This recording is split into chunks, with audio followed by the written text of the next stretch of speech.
Hello everyone, welcome back to my channel. इस video को start करने से पहले, जैसा कि आप सबको पता है कि क्लास 12 सीबीएसई के रिजल्ट्स आज डिक्लेयर हो चुके हैं। सो जिन्होंने भी क्लास 12 अपीयर किया है, a very congratulation to all of you. And जिनको भी लगता है कि उनके मार्क्स एक्सपेक्टेशन से कम आए हैं, आई गेस आपके पास अभी जेई मेंस, नीट और जेई एडवांस के लिए एम्पल टाइम है कि आप प्रिपेयर कर सकें और उनमें अच्छा स्कोर कर सकते हैं। So let's start today's video. आज हम लोग बात करने वाले हैं कन्फर्मेशन ऑफ साइक्लोएल्केन्स की, और नेक्स्ट वीडियो में हम बात करेंगे कन्फर्मेशन ऑफ सब्स्टिट्यूटेड साइक्लोहेक्सेन्स की। ठीक है, यहाँ हम बात करेंगे सिर्फ साइक्लोएल्केन्स की, जैसे cyclopropane, butane, pentane and hexane. But substituted के बारे में हम अगले वीडियो में डिस्कस करेंगे। अब सबसे पहले बात करें साइक्लोएल्केन्स की, तो इनका शेप कैसा होता है। जैसे cyclopropane, butane, pentane, hexane, octane, किसी की बात करें तो पॉलीगन्स आपने सुना होगा, ज्योमेट्रिकल पॉलीगन्स उनके जैसा ही होता है। बट जो एक्चुअल शेप है इनका, जो एक्चुअल शेप होता है किसी भी सिंपल साइक्लोएल्केन का, is very different from the geometrical polygons. जैसा कि अगर किसी ने बोला साइक्लोप्रोपेन बना दो, तो आपने सिर्फ एक ट्रायंगल बना देना है, इक्विलैटरल ट्रायंगल, तो वो एनफ नहीं है, वो सारा इन्फॉर्मेशन नहीं प्रोवाइड कर पाता।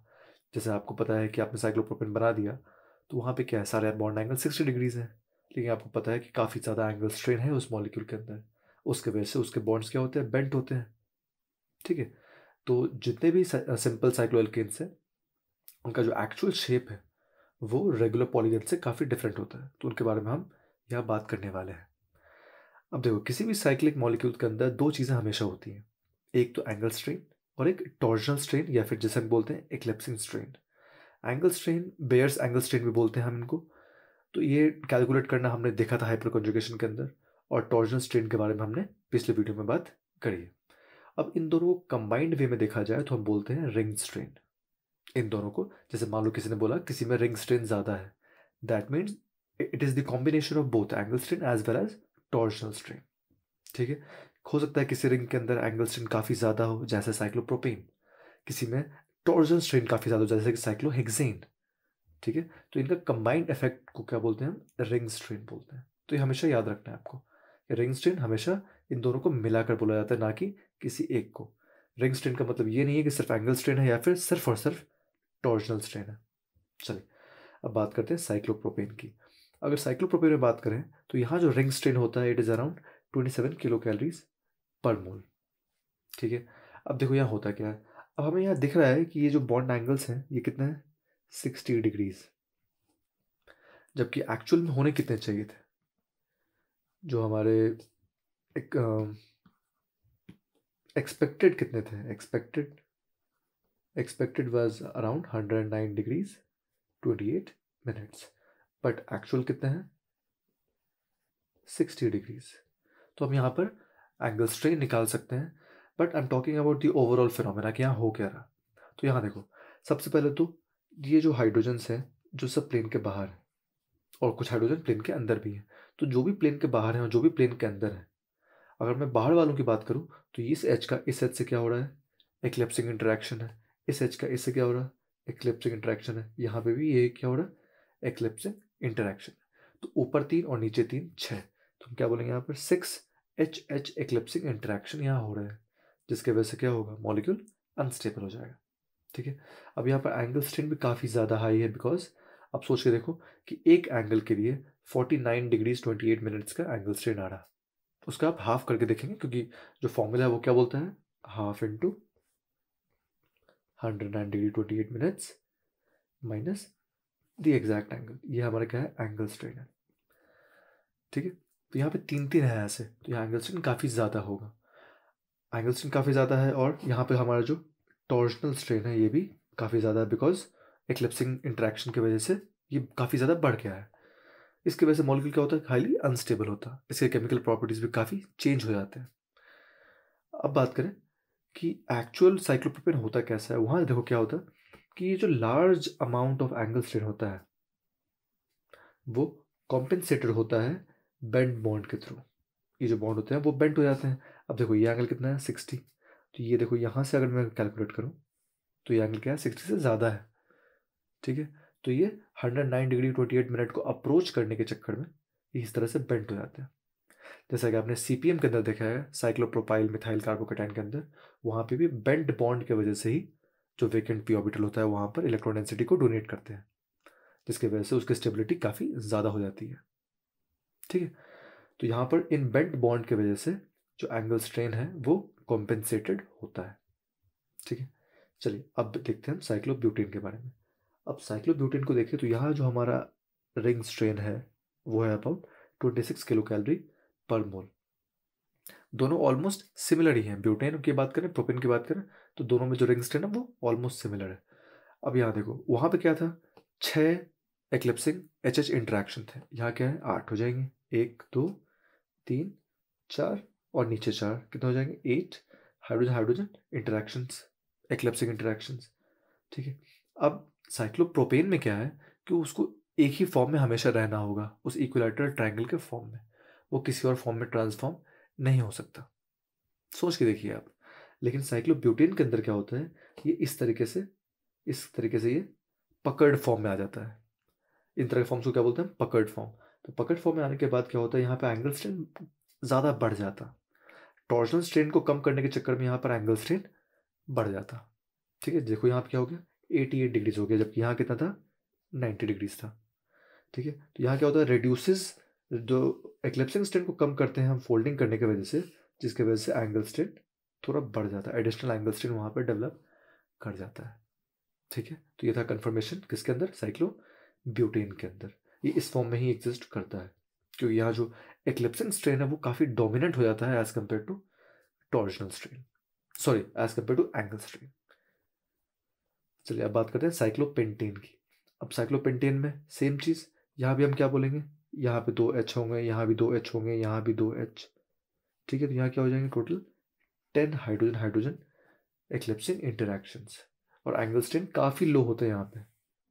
अब ऐसा क्यों होता है, देखो यहाँ पे इंटरनल एंगल कितना है, 108 डिग्रीज, और हमारा एक्चुअल एंगल होना कितना चाहिए था, ऑलमोस्ट इसके बराबर, ऑलमोस्ट। तो यहाँ एंगल स्ट्रेन ना के बराबर होगा, और हमारा जो एक्लिप्सिंग इंटरेक्शन है वो काफ़ी ज़्यादा होगा, इज़ वेरी हाई। ठीक है, इसलिए जो भी यहाँ पर जो 10 किलो कैलोरी पर मोल की बात कर रहे हैं वो सभी सभी कहाँ से आ रहे हैं, टॉर्शनल स्ट्रेन से आ रहे हैं। तो इसी को हम यहाँ पे क्या बोल सकते हैं, रिंग स्ट्रेन भी बोल सकते हैं, क्योंकि यहाँ एंगल स्ट्रेन तो ना के बराबर है, ऑलमोस्ट ज़ीरो है। ठीक है, लेकिन जो यहाँ पर इतना हाई टॉर्शनल स्ट्रेन है या एक्लिप्सिंग स्ट्रेन है, उसके वजह से ये इन दोनों फॉर्म्स में इंटरकन्वर्ट होता रहता।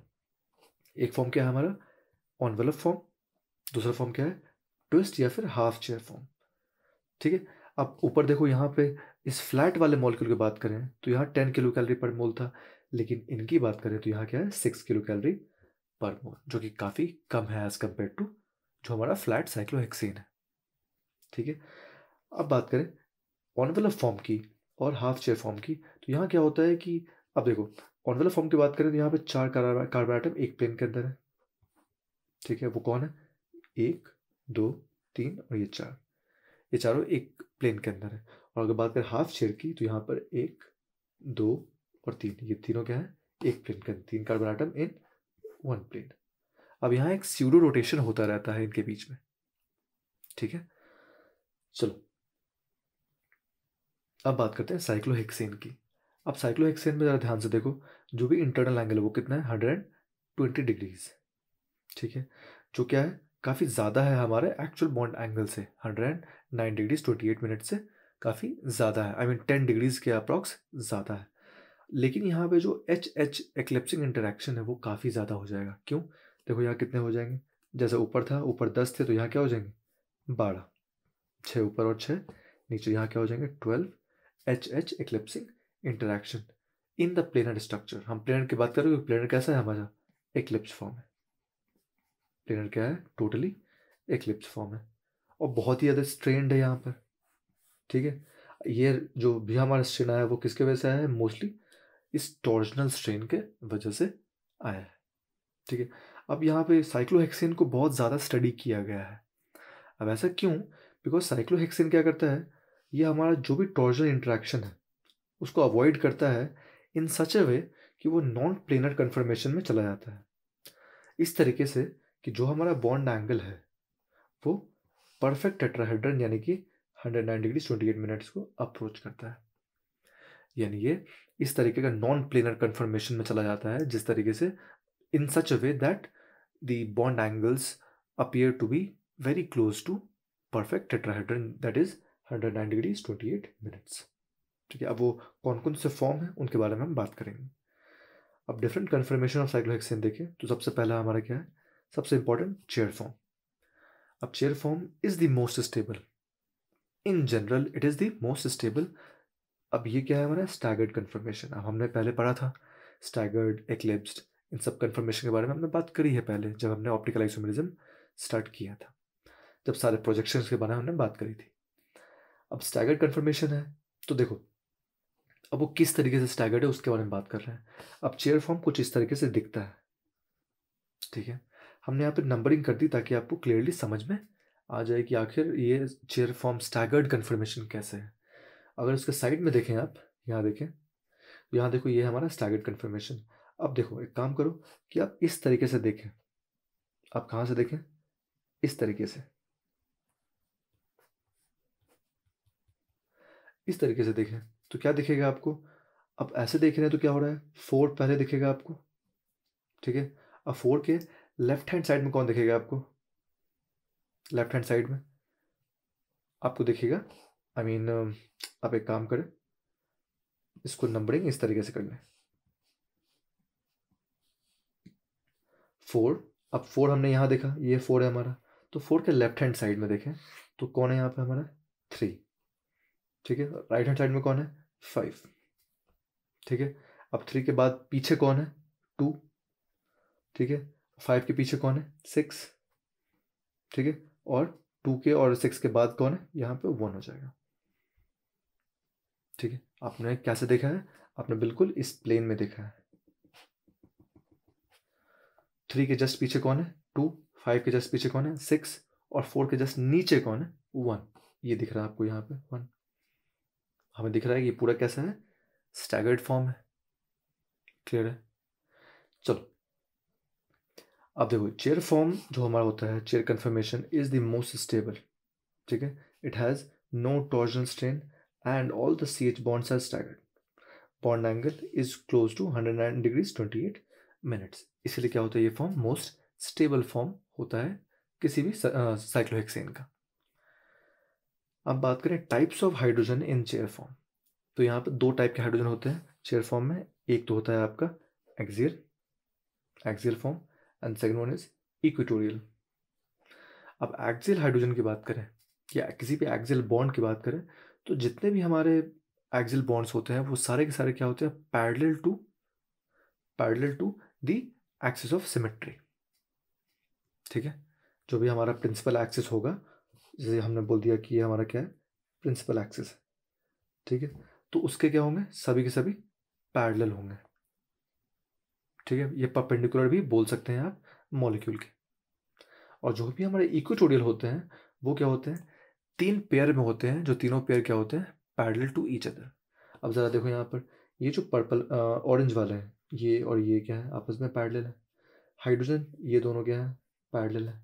और ये दोनों भी क्या है, पैरेलल है। आप यहाँ कलर देख सकते हैं, जो दोनों ब्लू है वो पैरेलल है, ऑरेंज वाले पैरेलल है और पर्पल वाले भी पैरेलल है। ठीक है, लेकिन अब देखो, पहले अगर एक्सियल की बात करें तो एक्सियल में ये जो रेड वाला है, अगर वो ऊपर है तो उसके दोनों जो नेक्स्ट वाले होंगे, एडजेसेंट वाले, वो दोनों नीचे होंगे।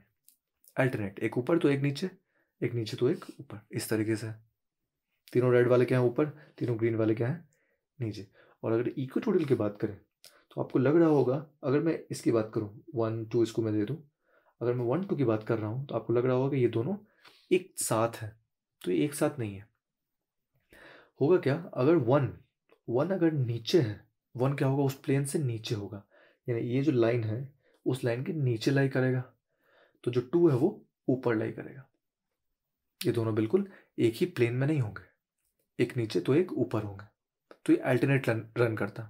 अब अगर 1 नीचे है तो 2 ऊपर होगा, फिर जो ये हमारा 3 है वो नीचे हो जाएगा, फिर ये 4 ऊपर हो जाएगा, 5 नीचे हो जाएगा, 6 ऊपर हो जाएगा, इस तरीके से। ठीक है, नीचे ऊपर बोलने का मतलब क्या है, ये जो प्लेन है हमारा, ये जो प्लेन है, ये जिस प्लेन पे ये लाइन है उसके नीचे और 2 हमारा उसके ऊपर, या 1 ऊपर कर रहे हैं तो 2 नीचे, इस तरीके से रन करता है ये। ठीक है, वैसे ये बहुत इंपॉर्टेंट नहीं है, but just to understand the actual structure ये जानना काफ़ी ज़रूरी है। आपको ये ना लगे कि 1 2 इस बिल्कुल एक ही लाइन में ये ट्रायंगल बना रहे हैं यहाँ पर, नहीं, ऐसा बिल्कुल नहीं होता। 1 थोड़ा नीचे होता है, 2 उससे ऊपर होता, ताकि यहाँ पर स्टेबिलिटी गेन कर सके। आपको ये भी बता दूं कि जितने भी इक्वेटोरियल बॉन्ड्स होते हैं वो काफ़ी स्टेबल होते हैं as compare to axial bonds. उसके बारे में हम अगले वीडियो में बात करने वाले हैं। चलो, अगर इन दोनों को कंबाइन कर दें तो ऐसे बना सकते हैं हम इसको। ये सारे के सारे, ए क्या दिखा रहा है, एक्सियल, और ई क्या दिखा रहा है, इक्वेटोरियल। ठीक है, अब हम किसी भी चेयर फॉर्म को इस तरीके से भी रिप्रेजेंट कर सकते हैं। जैसे आपने कभी बचपन में पेपर फोल्ड करके ओरिगामी वाले स्ट्रक्चर्स बनाए होंगे, तो पेपर को फोल्ड करके ये भी समझा सकते हैं। जब मैं पढ़ाई करता था तो मैं हमेशा पेपर का यूज़ करके ही समझाता था इनको। Use just a piece of paper और आप उसको फोल्ड कर लें इस तरीके से चेयर फॉर्म में। जो भी रिंग फ्लिपिंग होती है साइक्लोहेक्सेन के अंदर, उसको इससे समझना बहुत ईजी है, बहुत ईजी। ठीक है, चलो अब बात करें यहाँ रिंग स्ट्रेन की। तो रिंग स्ट्रेन बिल्कुल ना के बराबर 0 kilocalorie per mole, no angle strain and no torsional strain. ठीक है, 99.9% केसेस में जो हमारा साइक्लोहेक्सेन होता है वो चेयर फॉर्म में ही होता है, because it has no ring strain. कोई एंगल स्ट्रेन नहीं है, बिकॉज सारे बॉन्ड एंगल कितने हैं, 109 डिग्रीज 28 मिनट्स। और कोई टॉर्जनल स्ट्रेन नहीं है, क्योंकि सारे बॉन्ड्स कैसे हैं, स्टैगर्ड फॉर्म में। ठीक है, चलो अब बात करते हैं बोट फॉर्म की। तो बोट फॉर्म क्या है, हमारा एक्लिप्स कन्फर्मेशन है। तो एक्लिप्स बोलने से ये नहीं होता कि सबसे अनस्टेबल हो जाएगा, ये ध्यान रखना है इस चीज़ की। बोट फॉर्म बोलने का मतलब ये नहीं है कि सबसे अनस्टेबल हो गया, चेयर सबसे स्टेबल, बोट सबसे अनस्टेबल, ऐसा कुछ नहीं। आगे हम बात करेंगे इसके बारे में। तो एक्लिप्स कन्फर्मेशन है, अब एक्लिप्स कैसे है वो उसके बारे में बात करते हैं। जैसे फिर से आप यहाँ पे नंबरिंग देख सकते हैं, 1 से लेकर 6 तक हमने नंबरिंग कर दी है, और यहाँ भी कर दी है। अब यहाँ देखो, अगर आप यहाँ इस तरीके से देखें मॉलिक्यूल को, ठीक है, तो 1 के जस्ट पीछे कौन दिख रहा है आपको, 4 दिख रहा है, यहाँ देख सकते हैं आप। ठीक है, 1 के राइट हैंड साइड में कौन है, 2 है, दिख रहा है हमें 2। ठीक है, उसके पीछे कौन है, 3 है, दिख रहा है हमें, दिख रहा। ठीक है, उस हिसाब से आप नंबरिंग देख सकते हैं कि हमारा क्या है, स्टैगर्ड फॉर्म है, सॉरी एक्लिप्स्ड फॉर्म है। ये हमारा क्या है, एक्लिप्स्ड फॉर्म। ठीक है, समझने में कोई दिक्कत नहीं होनी चाहिए। लेकिन यहाँ सबसे इंपॉर्टेंट चीज़ आती है कि अगर हाइड्रोजन्स की बात करें, जो एक्चुअल स्ट्रक्चर है उसके बारे में बात करें, तो यहाँ पे एक नया तरह का इंटरेक्शन आता है जिसे हम बोलते हैं वांडरवाल स्ट्रेन, जो इन फ्लैग पोल हाइड्रोजन की वजह से आता है। ये जो दोनों हाइड्रोजन्स हैं, ये हाइड्रोजन और ये हाइड्रोजन, इनको हम क्या बोलते हैं, फ्लैग पोल हाइड्रोजन बोलते हैं। अब हमें पता है कि वांडरवाल स्ट्रेन डेवलप कब होता है, जब नॉन बॉन्डेड एटम्स अपने वांडरवाल रेडियाई जो डिस्टेंस है उससे और क्लोज आ जाए, तो वहाँ वांडरवाल स्ट्रेन डेवलप हो जाता है। तो यहाँ भी क्या होता है, ये हम अपने वांडरवाल रेडियाई से काफ़ी क्लोज हो जाते हैं, इसलिए यहाँ पर वांडरवाल स्ट्रेन डेवलप होने लगता है। इसके वजह से ये काफ़ी अनस्टेबल हो जाता है as compare to chair form, क्योंकि चेयर फॉर्म के अंदर ऐसा कुछ भी नहीं है। ठीक है, अब इसमें जो रिंग स्ट्रेन होता है it is about 7 kilocalories per mole. अब यहाँ देखो एंगल स्ट्रेन तो यहाँ भी मिनिमम है, जैसा चेयर फॉर्म में था वैसे ही बोट फॉर्म में भी एंगल स्ट्रेन यहाँ भी मिनिमम है, but due to this van der Waals strain और जो भी टॉर्जनल स्ट्रेन है, अब टॉर्जनल स्ट्रेन कहाँ है, देखो यहाँ पर, यहाँ देखो ये और ये, यहाँ टॉर्जनल स्ट्रेन आएगा, यहाँ टॉर्जनल स्ट्रेन आएगा। देखो ये एच क्या है, एक्लिप्सिंग इंटरेक्शन है, ये एच क्या कर रहे हैं, एक्लिप्सिंग इंटरेक्शन है। तो इन इंटरेक्शन से बचने के लिए ये फिर से चेयर फॉर्म में चला जाता। ठीक है, इस यहाँ पे स्टेबल नहीं रह पाता। तो इनके वजह से और साथ में जो फ्लैगपोल हाइड्रोजन का जो वंडरवाल स्ट्रेन है उनको कंबाइन कर दें, तो ये 7 किलो कैलोरी पर मोल का रिंग स्ट्रेन डेवलप कर लेता है बोट फॉर्म। यहाँ लिखा है torsional strain present along with the van der Waals strain between the flagpole hydrogens. इनके वजह से यहाँ पर यह रिंग स्ट्रेन डेवलप करता, जिसकी वजह से ये थोड़ा अनस्टेबल होता है चेयर फॉर्म्स। नेक्स्ट बात करते हैं हम हाफ चेयर की। अब हाफ चेयर काफ़ी इंटरेस्टिंग है, क्योंकि ये सबसे अनस्टेबल फॉर्म होता, सबसे अनस्टेबल फॉर्म होता। अब बनता कैसे, पहले उसकी बात करते हैं। ये हमारा चेयर फॉर्म है, ये हमारा क्या है, चेयर फॉर्म। तो चेयर फॉर्म का अगर आप एक पार्ट ले लें, जैसे हमने यहाँ पर लेफ्ट हैंड वाला पार्ट ले लिया, इस पार्ट को अगर आप ऊपर कर दें, फ्लैट कर दें उसको, तो ये इस तरीके का फॉर्म ले लेगा। अब ज़रा ध्यान से देखें तो ये जो एंगल्स है ये कितना हो जाएगा 120 डिग्रीज। ज़रा सोच के देखो, फिर से अगर ये 120 हो गया तो यहाँ एंगल स्ट्रेंथ फिर से डेवलप हो गया, ये फिर से आपको चेयर फॉर्म में जाना पसंद करेगा। ठीक है, तो यहाँ जो रिंग स्ट्रेन डेवलप होता है वो होता है 10.8 किलो कैलोरी पर मोल, जो कि ज़्यादा है as compare to boat form. ठीक है, अब वो ज़्यादा क्यों है?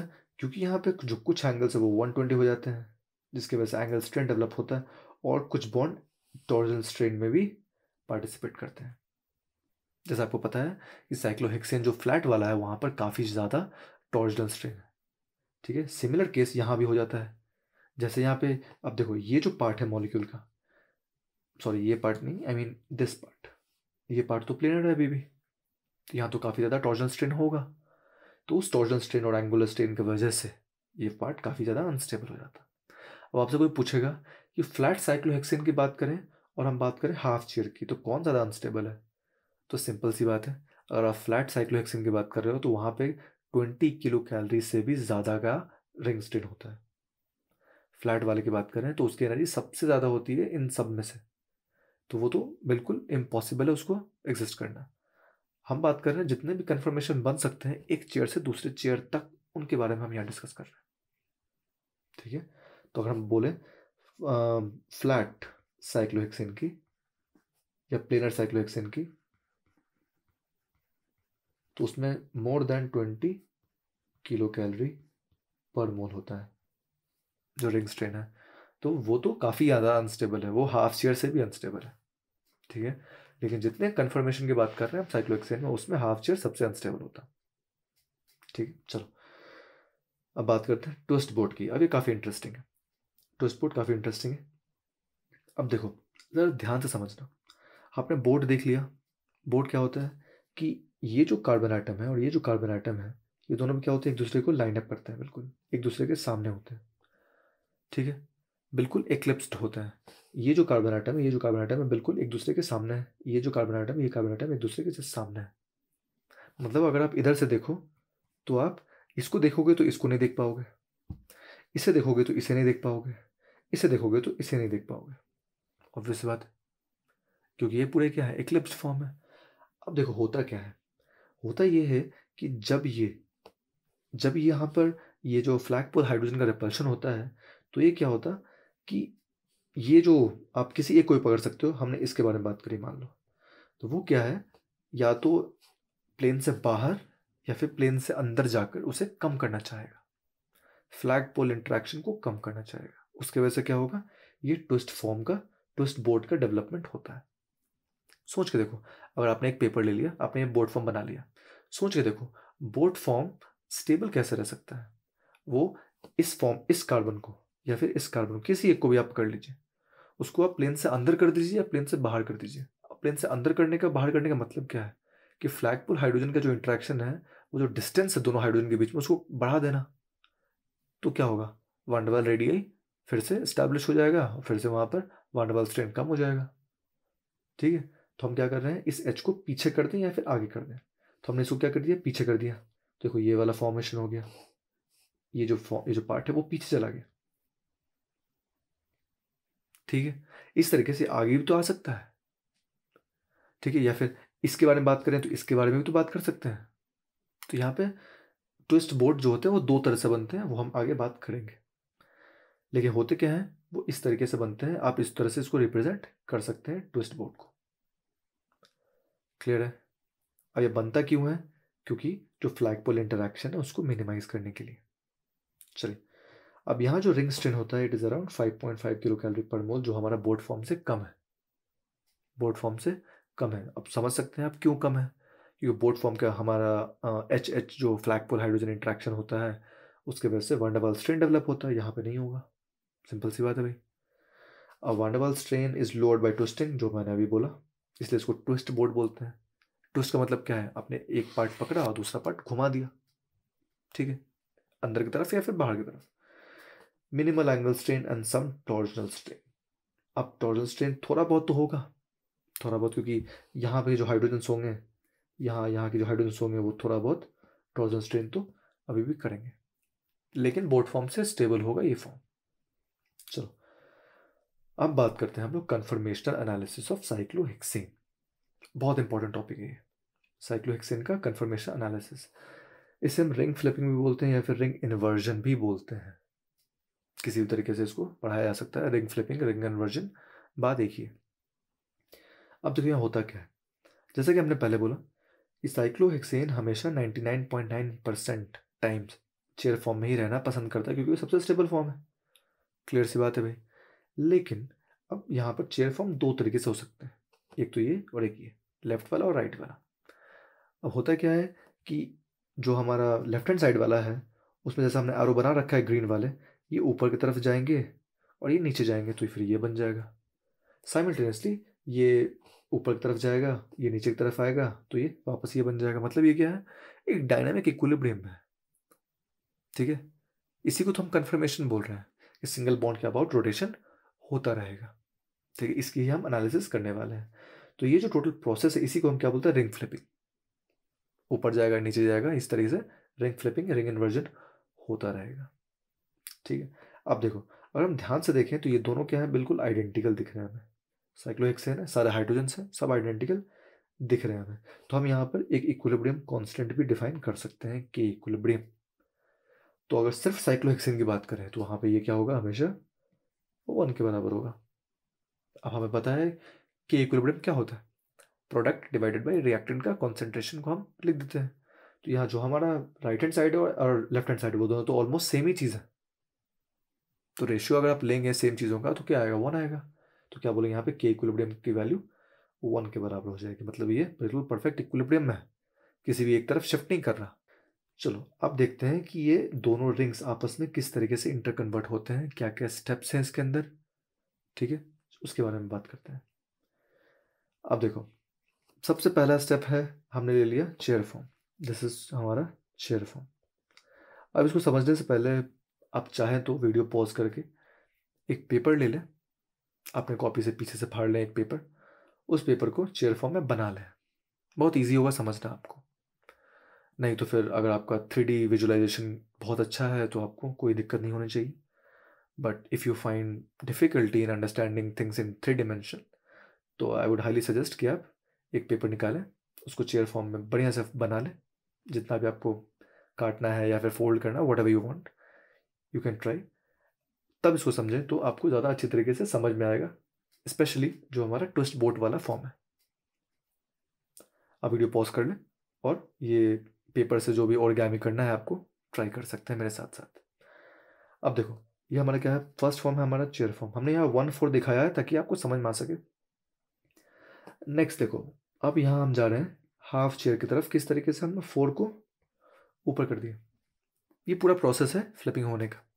4 जैसे ऊपर जाएगा तो ये क्या बन गया हमारा, हाफ चेयर बन गया। अब हाफ चेयर हमें पता है क्या स्टेबल है, नहीं बहुत अनस्टेबल है, क्योंकि यहाँ पर एंगल स्ट्रेन के साथ साथ टॉर्जनल स्ट्रेन भी आ जाएगा, बहुत ज़्यादा अनस्टेबल हो जाएगा ये। ठीक है, अब देखो हाफ चेयर से क्या होगा, आप समझना यहाँ पे बहुत इंपॉर्टेंट है। हाफ चेयर से क्या होगा, हाफ चेयर से ये जाएगा ट्विस्ट बोट में। सोच रहे होगे सर ट्विस्ट बोट कैसे जाएगा, पहले तो बोट जाना चाहिए, बट समझो ज़रा, ध्यान ध्यान से समझो। अब जैसे ये 4 वाला पार्ट, अब जैसे ही ये ऊपर आ रहा होगा, सोच के देखो, जैसे ही ऊपर आ रहा होगा क्या फ्लैग पुल इंटरेक्शन होने लगेगा, होने लगेगा ना। तो जैसे ही फ्लैग पुल इंटरेक्शन होगा तो क्या उससे बचना चाहेगा मॉलिक्यूल, बिल्कुल बचना चाहेगा भाई, बिल्कुल बचना चाहेगा। तो किसी भी तरीके से वो बोट फॉर्म में नहीं जाना चाहेगा। सोच के देखो क्यों जाएगा बोट फॉर्म, जब वो स्टेबल नहीं है तो बोट फॉर्म में नहीं जाना चाहेगा। तो वो क्या होगा, ट्विस्टेड फॉर्म में ही रहेगा, इस तरीके से ट्विस्टेड फॉर्म में रहेगा, ताकि वो बाहर की तरफ ही रहे या अंदर की तरफ रहे, किसी भी एक तरफ रहेगा भाई।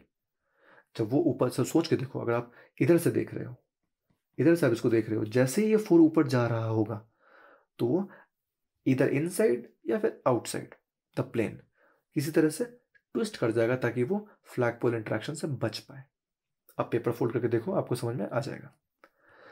नेक्स्ट क्या होगा, जैसे ही ये ट्विस्ट बोर्ड बन गया, इसको मैं TB1 बोल दूँ, ट्विस्ट बोर्ड 1। अब देखो, अब सोच रहे होगे सर ये ट्विस्ट बोर्ड तो बन गया, अब क्या, अब इसको अगर अगर दूसरा वाला चेयर फॉर्म में जाना है, कौन सा चेयर फॉर्म, इस चेयर फॉर्म की बात हो रही है यहाँ पे। तो इसे आगे तो प्रोसीड करना ही पड़ेगा। अब आगे प्रोसीड करने के लिए क्या होगा, अब जो ये जो पार्ट था जो प्लेन से बाहर या अंदर गया था वो वापस प्लेन में आएगा, और जैसे ही वो प्लेन में आएगा क्या बन जाएगा, हमारा बोट फॉर्म बन जाएगा। काफ़ी अनस्टेबल रहेगा ये, काफ़ी अनस्टेबल रहेगा, मानते हो। अब बहुत स्मॉल टाइम के लिए जो हमारा बोट फॉर्म बना है, अब क्या होगा, अब हमारा ये जो फोर्थ वाला पार्ट था ये तो ऊपर आ गया, कोई दिक्कत नहीं। देखो यहाँ ध्यान से, अब हमें वन वाले पार्ट को नीचे करना है। तो जब वो नीचे जा रहा होगा तो ऐसा नहीं है सडनली नीचे चला जाएगा। जैसे ही ये बोट फॉर्म बना होगा, ये वन वाला पार्ट इधर इन या फिर आउट चला जाएगा, जिससे क्या होगा, ट्विस्ट बोट का फिर से फॉर्मेशन होगा। यहाँ क्या होगा, ट्विस्ट बोट 2 बनेगा, just to minimise the flagpole hydrogen का इंटरेक्शन। ठीक है, अब ये ट्विस्ट बोट बना।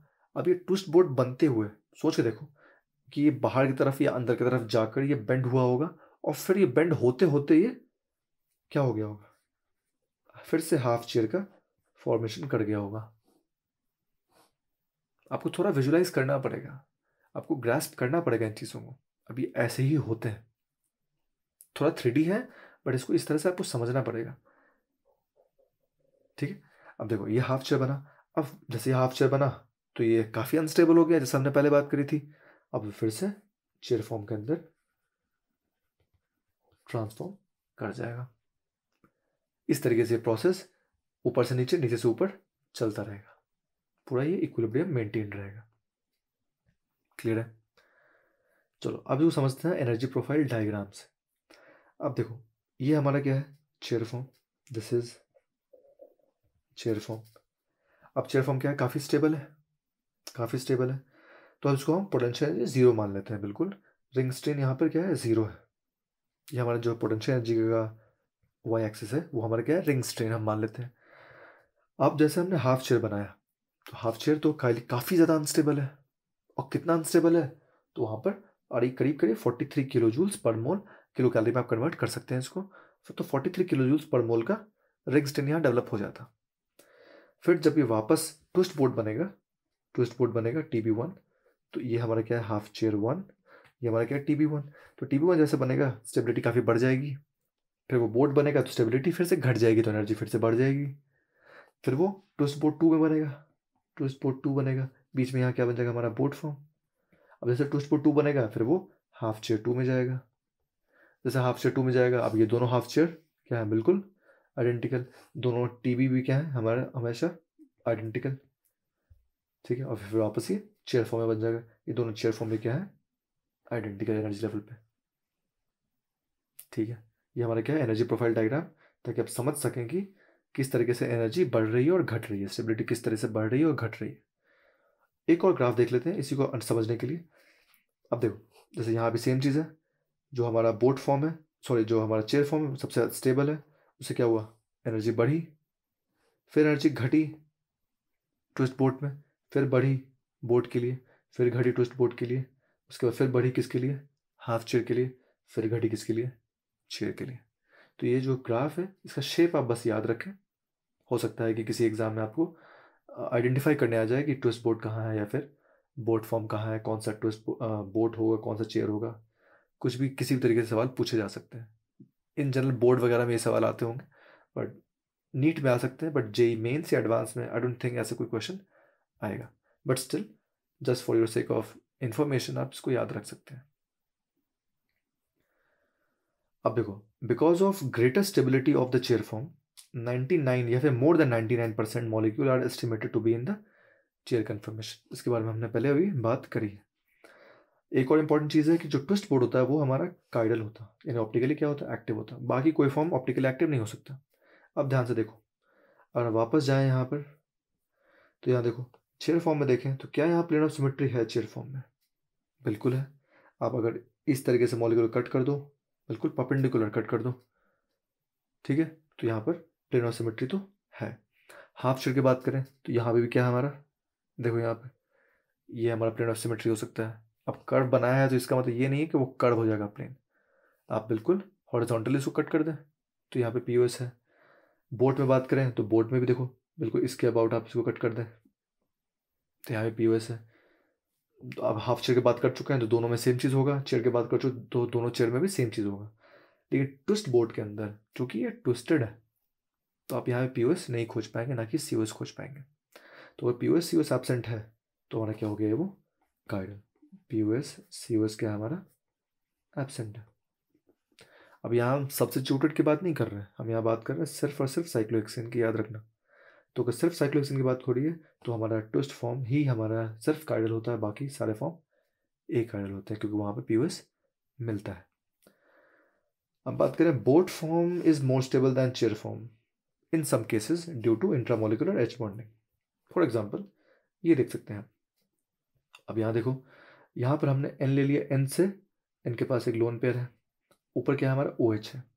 आपको पता है एच बॉन्डिंग का कंडीशन क्या होती है, कि ए से कोई हाइड्रोजन जुड़ा हो और कोई बी एटम हो उसके विसिनिटी में। तो ए हमारा अगर हाई इलेक्ट्रोनेगेटिव एटम है, बी भी अगर हाई इलेक्ट्रोनेगेटिव एटम है, तो यहाँ पर एक इंटरमोलिकुलर बॉन्ड बनेगा जिसे हम क्या बोलते हैं, एच बॉन्ड बोलते हैं। ये अगर हमारा fluorine oxygen nitrogen, fluorine oxygen nitrogen होना चाहिए इन जनरल। कभी कभी क्लोरीन भी देता है, कभी कभी sp हाइब्रिडाइज्ड कार्बन भी देता है। तो स्पेशल केसेस की बात नहीं कर रहे, इन जनरल बात करें तो फ्लोरीन ऑक्सीजन नाइट्रोजन ये सभी क्या होते हैं, एच बॉन्ड में पार्टिसिपेट करते हैं। तो यहाँ हमारा क्या है, ये ऑक्सीजन है जो हमारा ए का काम कर रहा है यहाँ पर, और यह नाइट्रोजन है जो हमारा बी का काम कर रहा है। तो ये एच बॉन्ड का फॉर्मेशन करता है, और चूंकि एच बॉन्ड बनेगा और ये काफ़ी स्टेबल होगा, साइक्लिक स्ट्रक्चर है, तो ये बोट फॉर्म में रहना प्रेफर करेगा, ना कि चेयर फॉर्म में। ठीक है। तो ऐसे और भी केसेस हो सकते हैं। आप यहाँ पर अगर x लिख दो और यहाँ पे y लिख दो तो आप बहुत सारे वेरिएशन इसके बना सकते हो। x can be nitrogen, y can be oxygen, ऐसे बहुत सारे मल्टीपल केसेस बन सकते हैं। आज की वीडियो में इतना ही। अगले वीडियो में हम बात करेंगे conformation analysis of substituted cyclohexane की, जैसे मिथाइल लगा दें, 2 मिथाइल लगा दें, सेस ट्रांस, इन सब चीज़ों के बारे में बात करेंगे। अगर आपको ये वीडियो अच्छा लगा हो तो प्लीज़ लाइक करें, अपने फ्रेंड्स एंड फैमिलीज जिनके साथ भी ये रेलेवेंट हो सकता है कंटेंट, शेयर करें, and please subscribe to the channel. आप सब्सक्राइब करते हैं तो I mean it's sort of a motivation for me to make more content. Thank you so much and see you in the next one.